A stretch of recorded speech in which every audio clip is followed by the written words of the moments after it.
Greetings and welcome to this edition of Positronic. I'm Barry P. Cook, and I'm here to review the last two episodes of The Flash. This is another show where I got behind. I didn't do a review of one of the episodes 2 Tuesdays back, so I'm going to review that now, and I'm going to review this past Tuesday's episode at the same time. The first episode I need to review was called Mother, and it starts off with Iris being kind of unwell since she got back from the Mirrorverse, since she was dragged back from the Mirrorverse. Her mind is basically a cheese omelet based on what Caitlin and the team are saying. So yeah, not good. But Barry decides that he hurt Iris and he feels really bad, and he hurt those other people, sort of left them for dead, as it were. And he says, I can't do this anymore. And he takes off the ring and puts it down on the table. And I said, no, not the ring. That ring is awesome, and he should always wear it and always be the Flash. But he kind of puts it aside, and he's kind of sort of signaling, I'm done with this. I can't have this burden. I'm not good enough. I'm not worthy of it, or whatever. And he kind of walks away. But then we get to see Joe, and I'm like, what, is he not in WITSEC anymore? Like, what's going on? I mean, I'm glad to see him back. I like the character. I think he's the best actor on the show, actually, the guy. But they don't explain why he's back. Whatever. But then we're going to have, apparently, an invasion of the Body Snatchers from the Mirrorverse. Mirror people start showing up. And Barry even gets pulled into the Mirrorverse for a little powwow with Mirror Mistress. No, she goes by Mirror Monarch. Excuse me. She goes by Mirror Monarch in this, and I think Mirror Mistress would be better because Mirror Master. Anyway, she says, I'm not a killer, I'm a mother. And I'm like, no, what you are is crazy. But she basically kicks Barry back out after sort of delivering him this message. I don't know, kind of giving him a chance to leave her alone, trying to make sense of what she's doing for him so they'll leave her alone. I don't know. But then Harry shows up, the original OG Harry, and it seems like he's traveling by Star Trek transporter because he kind of beams in. I didn't know what was going on there, and I'm not really sure what he said about how he came back, but he's back. So that's good. And he kind of, gives Barry a pep talk and gets him back in the mode of being Flash. And he says, so run, Barry, run. And I love it because that line has always been part of the show. It's been used in different contexts. It's been delivered in different tones. It's been delivered by different versions of Harry Wells, but or of one of the Welleses. But it's just always a great line. It always fits, and it always gives me goosebumps. It's one of my favorite things about this show, that theme of run, Barry, run keeps coming up, and it was in this episode. Then we get a little scene where Ralph shows up, the elongated man, but we know it's not the actor that originally played him because he got fired. So I was like, what? But they had to deal with it somehow, and apparently they're dealing with it by pretending that they haven't fired the guy. And they have this little scene where Ralph explains that he's just going to go off with this other lady, I guess, that he had been tracking down in the previous season.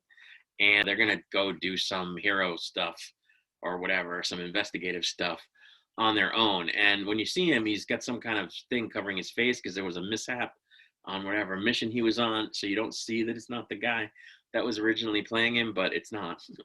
And so I guess that was his send-off, and that's the end of that, which is unfortunate, really, but there you go.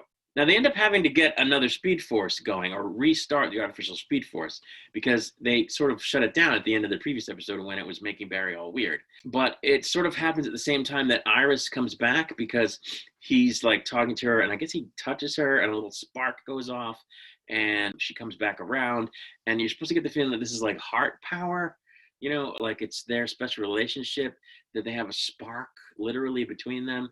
And that's what keeps him going. That's what keeps her going. It's sort of, symbiotic, but not in the bad way.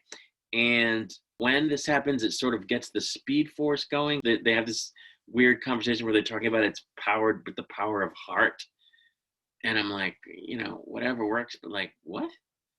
I found that this episode had a lot of technobabble that you sort of had to just get past with a suspension of disbelief, just, yep, whatever you're saying. Yeah, okay, yeah, because there's no, I don't know. They could have written anything. This is what they wrote. And I want to watch a Flash show where he has speed, so I'm just rolling with it. But with all this talk about heart power, I expected this guy to show up, but he didn't, which I guess is good. So he goes and he puts the ring back on, which is great because we start to see him remembering some of the highs and lows of his time as the Flash. I think more highs than lows. Maybe it was all highs, I forget. But we see Wally. I love Wally. They show Nora, which is great. And man, Barry's back. The power of love, whatever. But then we get a scene where Mirror Mistress is menacing Joe. She makes a copy of his wife and she's trying to lure him into the Mirrorverse. I don't know, what's that about? We don't know. But then they do end up confronting her, and that's where she explains that she's Mirror Monarch, and I wrote down that's lame because it should be Mirror Mistress. But anyway, they have a confrontation scene with her, and she brings out a whole bunch of clones of herself, and they're menacing all the citizenry there, and it's like a battle royale, because on top of that, Frost shows up, and Vibe, and there's Flash, and this thing's kind of going down, and it's a little epic, actually.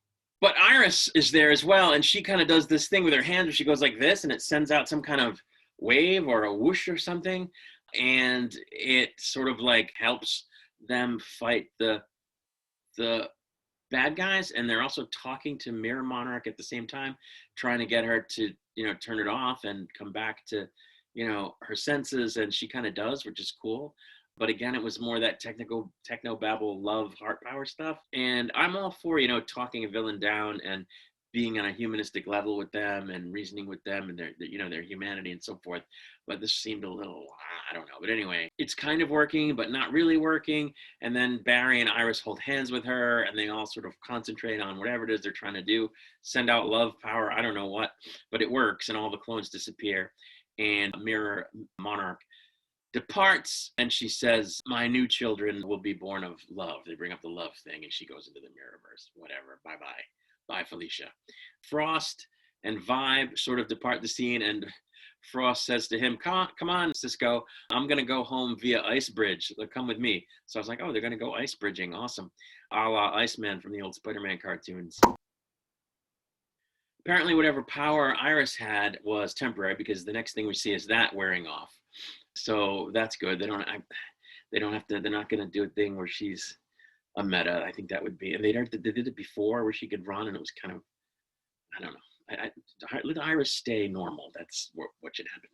But then Harry gathers Barry, I guess, and Iris and the other lady there from the team, and he's saying his goodbye. He explains that he's a particle being, whatever that is. And I guess it's Allegra. Is it Allegra? She says, I know you're not my actual dad, but I would have liked to have got to know you. And he's like, don't worry, you're going to be on your own wavelength, or you're on your own wavelength. And the wavelength is a hero from the comics, a character rather from the comics.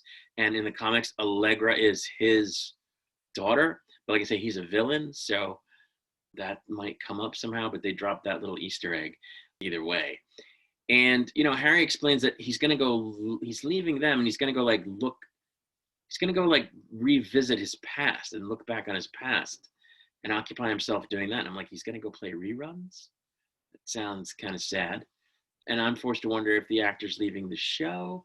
We never know, but I guess we'll see. But that's really it. I thought the Ralph write-off was serviceable. I think they could have recast the part. I would have preferred that. The good news is we're on to actual season 7 because that wrapped up the season 6 plotline. So the next episode, which I'm going to review now, is the first episode of the real season 7 storyline. That episode was called Central City Strong, and it's about Central City sort of recovering from the whole Mirror Monarch attack, rebuilding, recovering. And apparently the Speed Force is fixed, which we knew from last episode.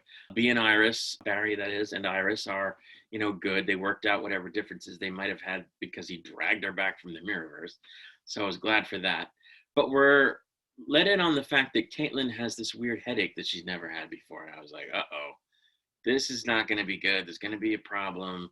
She's going to have a cerebral hemorrhage or something, or they're going to say that one of her personalities is dying. Oh God, I wasn't ready for that. Didn't want to see that. So I was a little nervous at that point.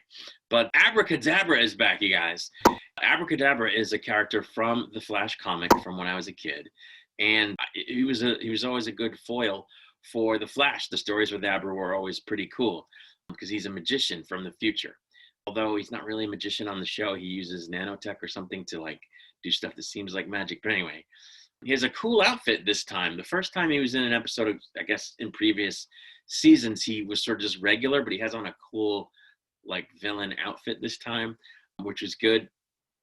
Joe once again is back in this episode. I'm glad to see Joe, but we're seeing Joe because he's on the scene of a crime where Abracadabra, who I mentioned is back, has menaced someone and killed them with playing cards. Death by 1,000 playing card cuts, apparently. So it wasn't a very pleasant scene. It was a little gruesome, actually. I guess the next thing that kind of comes up is something called the Wrath of Cronon. I don't know what that is. I looked it up on, the Google machine, and I didn't find anything. So I don't think it's from the comics, but I guess that's something that we're going to be dealing with. I don't know.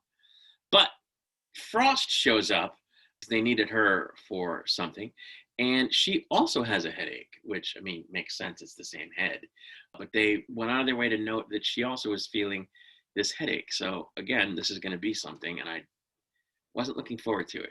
But they end up tracking down Abracadabra, and Barry goes to confront him, and he gets trapped in a thing that's like a constricting thing, and that if he moves and struggles and try to get out of it, it'll just tighten more, kind of like a Chinese finger puzzle. And I was like, well, if he vibrates, he can just vibrate right through it, and that wouldn't really count as moving. And even if it did, and even if it tightened, he'd still be vibrating through it. So I thought that was kind of dumb that they had that. But anyway, Cisco, during all of this, mentions again Atlantean tech, or maybe it was right after. But anyway, I guess they're still trying, because he gets away. Kadabra does. So Cisco mentions using Atlantean tech for something, and it's why do they keep mentioning this? They mentioned it a few episodes before. He says he's going to use it to plug into this antimatter bomb that we now know Abra has. And I just, what's this Atlantean tech? They've got to be mentioning it for a reason. We're going to have to see, but strange. But it turns out that Kadabra has a device that contains pre-crisis memories, his pre-crisis memories. So this version of Kadabra apparently remembers a family in a different version of Earth that he had on that Earth. And he feels the loss of those people because they're not around. I guess they didn't survive the merge where he did. So that's why he's doing this. He's trying to get back at Flash or whatever by destroying Central City. But there's a good scene where Flash confronts him, and it goes to what I was saying before about how they sometimes appeal to the bad guy's humanity. Don't do this. This isn't what, that family would have wanted you to do, especially not in their name. And he ends up talking him down, which was good, again, like they did with Mirror Monarch. So I thought that was good. But while this is happening, Iris is listening in, and, Barry says something to him about, you've got to confront what's bothering you. You can't just sort of cover it up. You can't try to assuage it by revenge. You've got to confront it and work through it. And Iris realizes that she's been going through the same thing. They did show evidence of this during the episode where she's kind of experiencing PTSD. And she kept saying, oh no, I'm fine. But she realizes from hearing this that she does in fact need help. And I thought that was good because you can see it in her face. And I thought that was good because I want to see the character get that help rather than struggle with this long term. I don't think that would be a good story element long term, to have her going through that because it adds too many plots. So it looks like they're going to stay away from it. So that's good. But just as everything's getting to be copacetic with Kadabra and Flash, something comes out of nowhere and attacks the two of them, kind of this big hulking sort of thing. And I just wrote, what the hell is that? I don't know what that is, but it kind of knocks Barry out. And Kadabra, I've called him Abra before. I should go with Kadabra. Kadabra points his device at him, and he's like, "Oh no, you're not gonna. No. Calm down, buddy. Back off." And I was like, "Get him, Kadabra!" But no, the guy gets Kadabra. Actually, the big hulking thing whacks him back, and he is dead. Kadabra's dead. So they say. We shall see. Kadabra's too big of a character, I think, in Flash lore for them to outright kill him, but this isn't to say they didn't, but I won't be surprised if they didn't. So that's kind of where the episode ends. Team Flash is kind of hanging out after that and saying, geez, the shame he died right after he came around and stopped being bad. But everything's cool, and then all of a sudden, Caitlin and Frost both walk in together as separate humans. Well, one's a metahuman, but they're separate people. Both in the room at the same time. Separately. Not together, separately. Two Caitlins. Caitlin and Frost. What the hell is that? It's awesome. I like it. because I like Frost and I like Caitlin, and I hated this thing where for a while they had the actress only playing one of them, and they pretended that, okay, that character's in control of the body on a perpetual basis for X amount of time. I thought it was lame, because who would do that? Who would surrender themselves to another entity full time for any length of time? Assuming people could do that, you wouldn't do that. So they've separated them. That's what the headache was, folks. It was this whatever caused them to separate. We're going to hear more about it next episode, I'm thinking, but I was glad for it. I like Frost as a separate character from Caitlin. I like Caitlin as a separate character from Frost. So now we have both, and we don't have to worry about the switching back and forth thing. They can work together, both on screen at the same time, and I think that's going to be cool. So we shall see. But that's really it. That was the last 2 episodes of Flash. I have no idea what that big giant hulking thing is. I imagine we're going to find out, although perhaps not next week. I look forward to next week, and I'll be back with reviews of the episodes going forward. For now, I'm out of here. I will say once again, peace and long life.